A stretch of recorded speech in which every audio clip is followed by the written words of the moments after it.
Well, Frank, thank you for having us here today. It's been a delight to see the puppies, such a lovely age. But of course, it all started very, very sadly with Patches Kerry passing away, one of the best bitches probably of our time. What happened to her? Yeah, obviously she's undoubtedly probably one of the best bitches that this country's seen over 6 bends. But sadly, she died at Daniel Doherty's 4.5 weeks ago. She burst her cervix and she had Addison's disease, which is a toxin that releases basically to calm her down. And she just had a cardiac arrest and sadly passed away. But you know, she was getting better.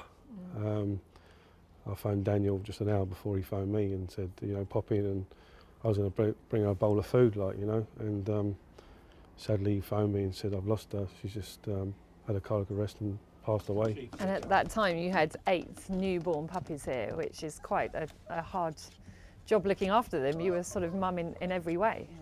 Yeah, me and the mother-in-law, you know, we took it in turns, every 2 hours, feeding them, wiping them, making sure they go to the toilet and cleaning them, and bottle feeding and syringe feeding wherever way we could. So yeah, it was 4 days of, you know, constant work, but you know, we got through it. And whilst that was happening, of course, there was a sort of frantic appeal via RPG TV and social media to try and find a surrogate mum, and then, well, ultimately you're very lucky with what happened. Yeah, I mean, you've got to say, Sarah Roberts has let us have Lady in there. We can't thank him enough. You know, I've never fed them once since she's been here. She's just stopped feeding them now, 4 weeks on. You know, she's been great. He's been amazing. So we owe him a massive favour. In my opinion, I don't think money can help. You know, pay that. If that man needs a favour, we'll help him. And she's an absolutely lovely bitch herself, isn't she? She's taken some. It's amazing to see how protective she is of them, you know, despite the fact they're not hers. Yeah, I mean, it took her a while to clean them herself. She fed them from day dot, and once they passed her milk, she was cleaning them away, and you know, and just to say, she counts them as you go back in. You know, she opens the door there if you lock her away to get into them. So yeah, she's a mum. She's a good mum.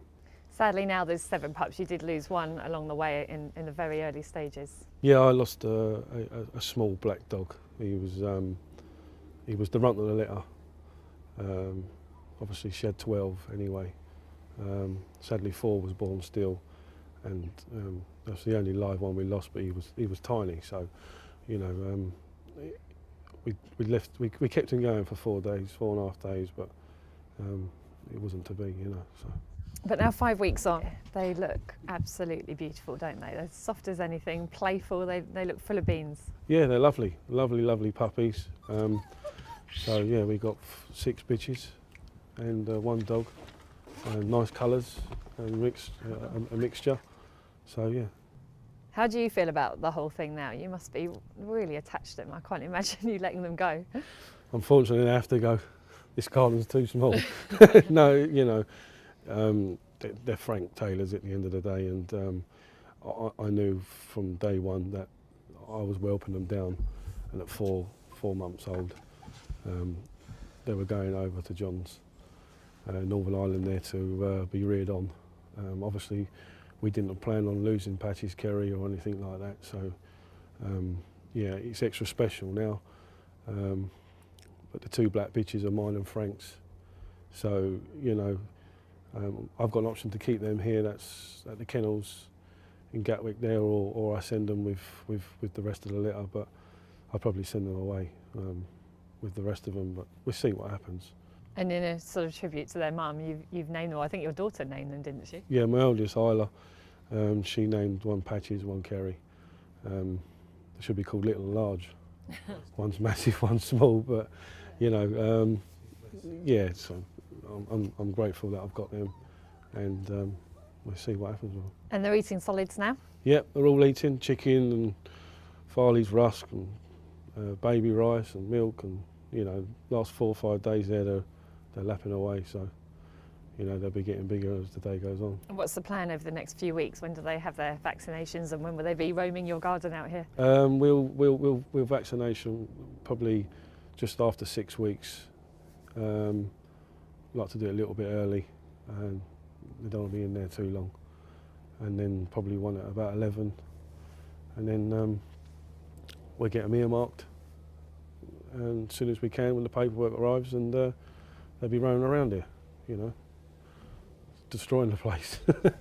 Will they eventually come back to you to train? Yeah, as I said, the plan would be that they'll leave about 4 months old-ish, go over there and be reared on and schooled, and when John's happy with what we've got,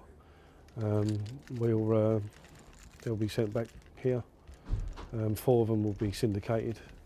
Frank will syndicate them in the racing post, I'd imagine.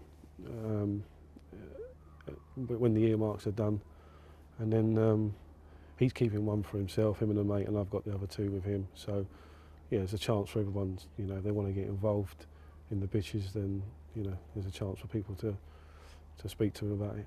We should mention the dad's role in this. Ballymac Vic is the sire, so the breeding is really special, isn't it? You think these pups actually would be worth quite a lot of money?